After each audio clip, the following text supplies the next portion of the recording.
Shalom Alaihim. Selamat malam Bapak Ibu Saudara yang terkasih di dalam Kristus Yesus.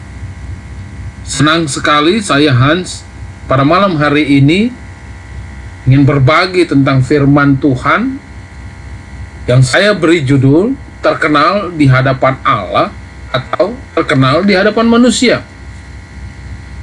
Karena banyak sekarang kita umat ciptaan Allah sedang mengejar popularitas, mengejar rating sampai tertinggi, mengejar pundi-pundi keuangan, mengejar harta, mengejar jabatan, mengejar sesuatu sampai kepada puncaknya hanya untuk manusia.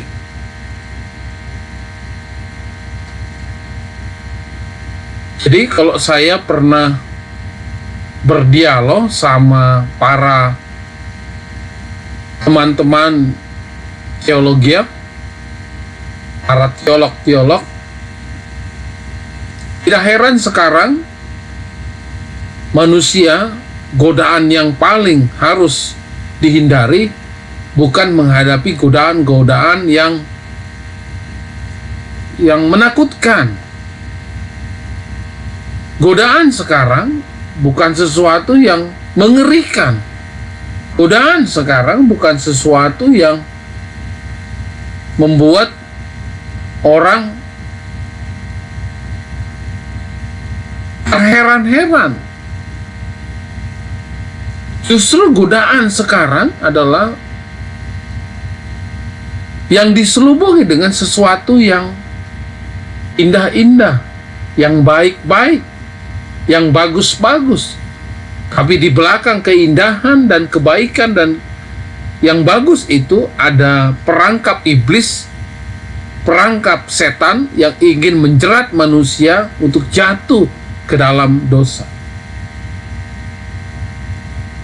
Dan pada malam hari ini kita akan membedah sedikit tentang renungan bagaimana kita manusia, apakah kita mau terkenal di hadapan manusia atau di hadapan Tuhan? Kita akan membuka Alkitab kita yang terambil di Matius 19 ayat 16 sampai 26. Matius 19 ayat 16 sampai 26. Saya akan bacakan buat Bapak Ibu Saudara sekalian. Judulnya adalah Orang Muda yang Kaya. Ayat 16. Ada seorang datang kepada Yesus dan berkata, "Guru, perbuatan baik apakah yang harus kuperbuat untuk memperoleh hidup yang kekal?" Ayat 17. Jawab Yesus, "Apakah sebabnya engkau bertanya kepadaku tentang apa yang baik? Hanya satu yang baik. Tapi jikalau engkau ingin masuk ke dalam hidup, turutilah segala perintah Allah." Ayat 18. Kata orang itu kepadanya, "Perintah yang mana?" Kata Yesus, "Jangan membunuh, jangan berzina, jangan mencuri, jangan mengucapkan saksi dusta." Ayat 19. Hormatilah ayahmu dan ibumu dan kasihilah sesamamu manusia seperti dirimu sendiri. Ayat 20. Kata orang muda itu kepadanya, "Semua itu telah kuturuti, apalagi yang masih kurang?" Kata Yesus kepadanya, "Jikalau engkau hendak sempurna, pergilah, jualah segala milikmu, dan berikanlah itu kepada orang-orang miskin, maka engkau akan beroleh harta di surga. Kemudian datanglah kemari dan ikutlah aku." Ayat 22.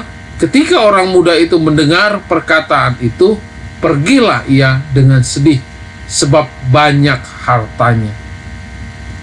Ayat 23, Yesus berkata kepada murid-muridnya, Aku berkata kepadamu, sesungguhnya sukar sekali bagi seorang kaya untuk masuk ke dalam kerajaan surga. Ayat 24, sekali lagi aku berkata kepadamu, lebih mudah seekor unta masuk melalui lubang jarum daripada seorang kaya masuk ke dalam kerajaan Allah. Ayat 25, ketika murid-murid mendengar itu, sangatlah gemparlah mereka dan berkata, jika demikian, siapakah yang dapat diselamatkan? Ayat 26, Yesus memandang mereka dan berkata, bagi manusia hal itu tidak mungkin, tapi bagi Allah segala sesuatu mungkin. Kalau kita lihat cerita narasi dari Matius 19 ayat 16 sampai 26 ini Yesus sedang berada di Yudea. Yesus sedang melakukan pengajaran dengan beberapa orang, ya, dan memberikan juga pengajaran kepada orang-orang Farisi dan kepada murid-murid.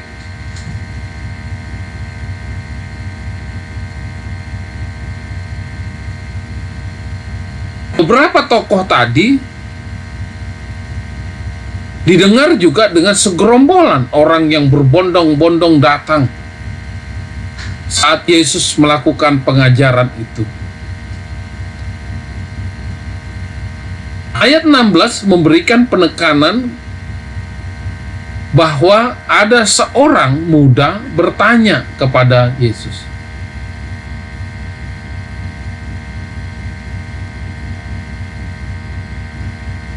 Seorang muda ini bertanya tentang apa yang baik.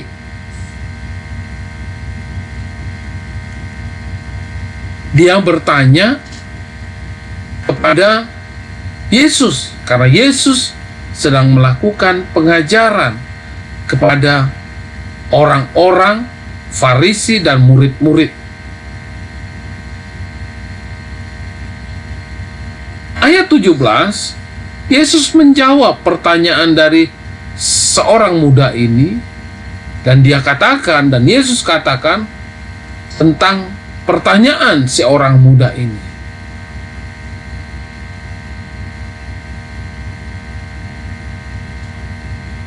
Karena si anak muda ini bertanya kepada guru, perbuatan baik apa yang harus kuperbuat? Dia bertanya, apa yang harus saya lakukan, guru? Kemudian Yesus menjawab tentang kebaikan. Dan Yesus mengatakan, kalau engkau ingin tahu tentang hal kebaikan, maka turutilah perintah Allah. Sampai di ayat 17 ini memberikan pengajaran kepada pribadi kita. Terkadang kita bertanya kepada diri kita, kita bertanya kepada Tuhan, apa yang harus kuperbuat buatmu Tuhan? Apa yang harus kulakukan buat Tuhan? Apa yang harus kau lakukan untuk menyenangkan hati Tuhan?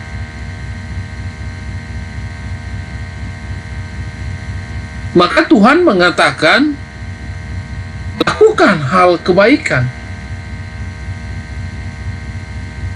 Kalau kita lakukan hal kebaikan, maka kita sudah mengikuti apa yang menjadi perintah Tuhan. Di ayat 17, Yesus menjawab, apa sebabnya engkau bertanya kepadaku tentang hal baik? Hanya satu yang baik. Tapi jika engkau masuk ke dalam hidup, turutilah segala perintah Allah. Allah menghendaki kita mengikuti perintah Tuhan. Hal kebaikan yang diinginkan Allah adalah mengikuti perintah Tuhan.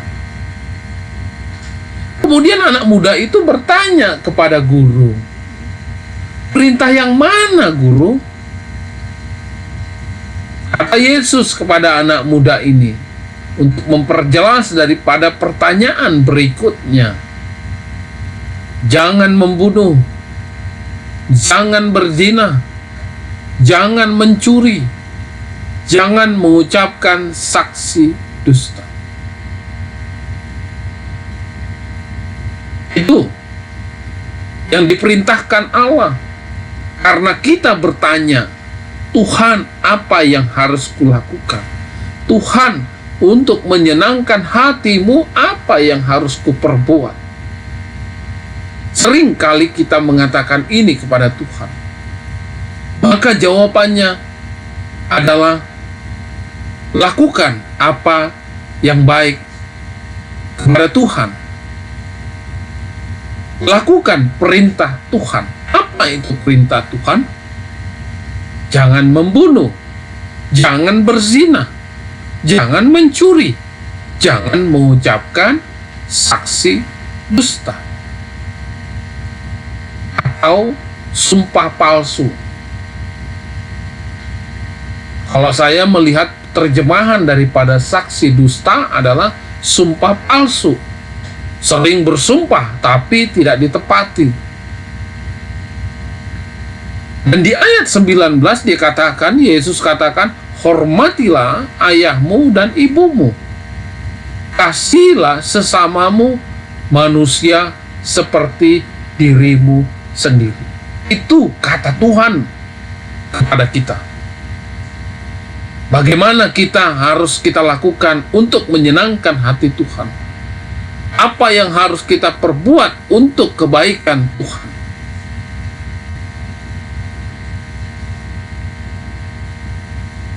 Kemudian anak muda itu mengatakan, semua itu sudah kuturuti. Semua itu sudah dilakukan oleh dia. Dia sang anak muda ini. Kemudian dia balik bertanya kepada Yesus dan sang guru itu, apalagi yang masih kurang? Karena dia merasa, anak muda ini merasa semua perintah yang diperintahkan tadi di ayat 18 sudah dilakukan. Kemudian dia kembali bertanya, kira-kira apalagi Tuhan? Apalagi guru? Kata Yesus kepadanya, jikalau kau hendak sempurna, pergilah, juallah segala milikmu, berikanlah itu kepada orang-orang miskin, maka engkau akan memperoleh harta di surga. Kemudian datanglah kemari dan ikutlah aku.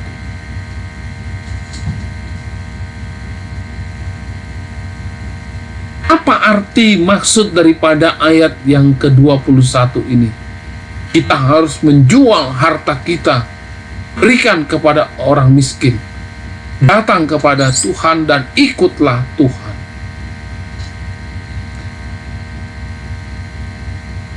Seringkali kita melihat bahwa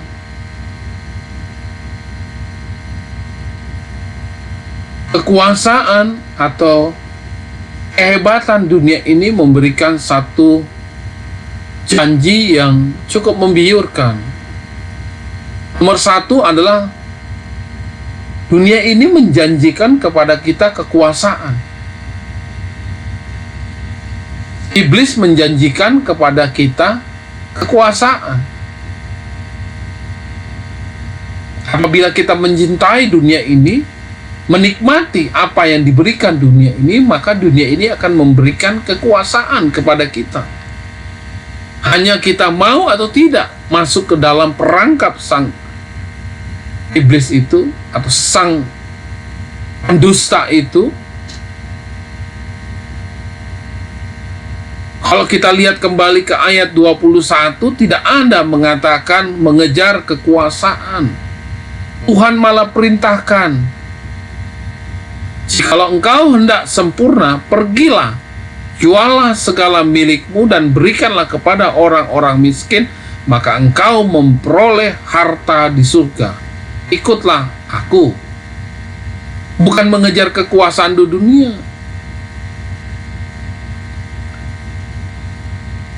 Ini yang dikejar oleh begitu banyak orang. Maka terbesar yang lain adalah dilayani. Ada penguasa, hanya beberapa orang penguasa, tapi yang lebih banyak adalah orang-orang yang dilayani. Tidak mungkin banyak penguasa, sedikit yang dilayani. Sudah pasti penguasa, beberapa orang yang berada di top level, maka banyak diikuti oleh pelayan-pelayan. Tapi berbeda dengan pengajaran Tuhan Yesus. Beda dengan pengajaran guru yang dikatakan di dalam Matius 19 ayat 16 sampai 26. Dalam kerajaannya yang terbesar ialah melayani. Bukan kekuasaan.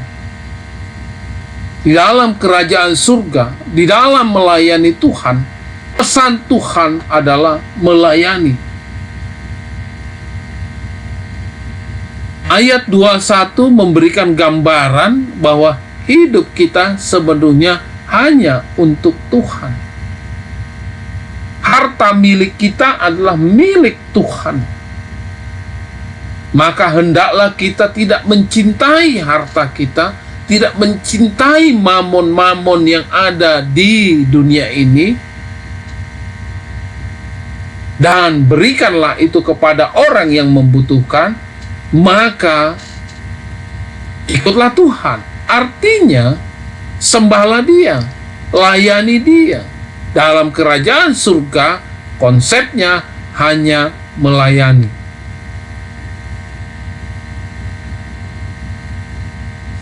Tapi, kalau kita lihat perbandingan antara kerajaan surga, kerajaan Allah, dengan prinsip dunia, cukup jauh berbeda.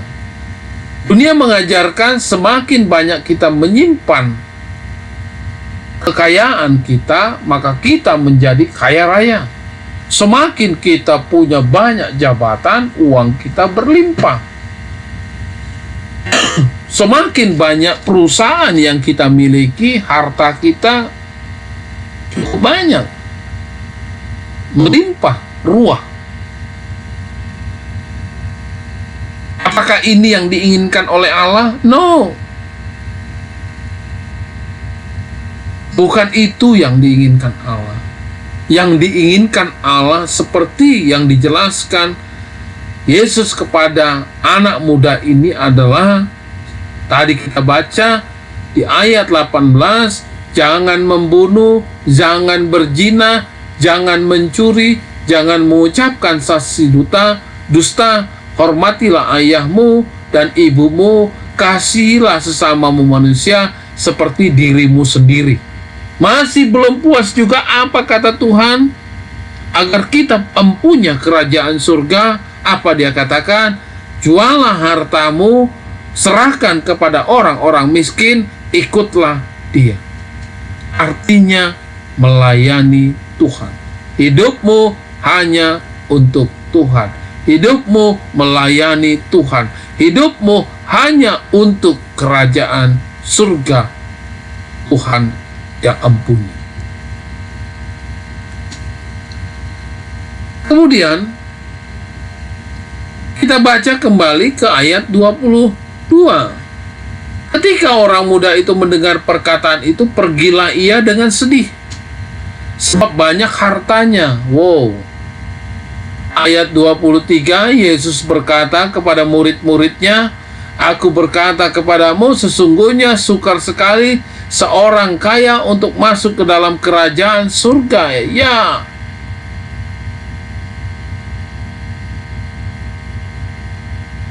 Begitu Dia katakan, begitu guru Yesus katakan, serahkan hartamu, berikan kepada orang-orang miskin, anak muda ini berbalik arah dan pulang dengan kecewa. Karena dia tidak ingin hatinya yang sudah melekat hartanya, kekayaannya diserahkan kepada orang-orang miskin. Anak muda ini masih menjalankan, menghormati, dan Tuhannya, dewanya adalah mamon-mamon di dunia ini.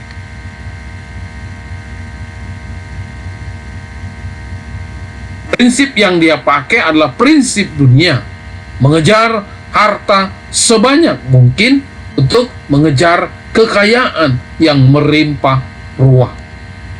Tidak mau dia lakukan mengejar prinsip kerajaan sorga, yaitu melayani Tuhan.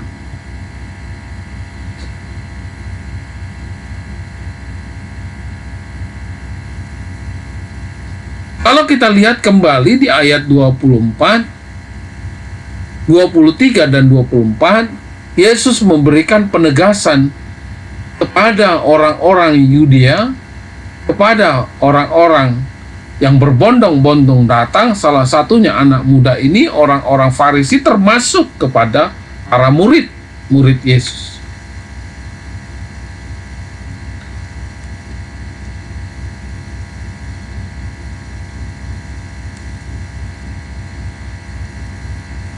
Dan di antara para murid, kalau kita baca di ayat 27, walaupun tidak termasuk dalam konteks nats pembacaan kita, ini mempertegas kepada para murid dan kepada Petrus untuk tetap mengikut Yesus.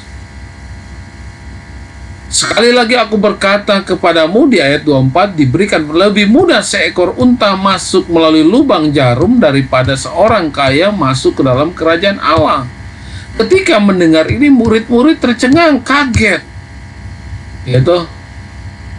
Apa bisa? Tapi kata Tuhan di ayat 24, Yesus memandang mereka dan berkata, bagi manusia tidak ada yang tidak mungkin, tapi bagi Allah segala sesuatu menjadi mungkin. Sekali lagi, ayat 26 saya bacakan buat Bapak Ibu Saudara sekalian. Yesus memandang mereka dan berkata, bagi manusia hal itu tidak mungkin, tapi bagi Allah segala sesuatu menjadi mungkin.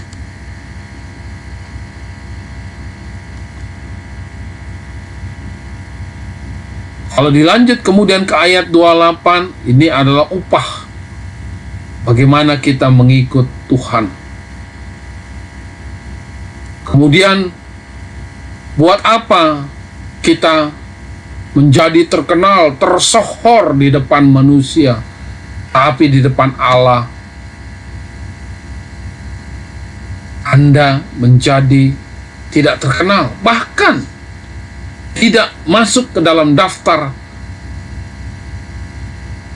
keselamatan yang dijanjikan oleh Tuhan.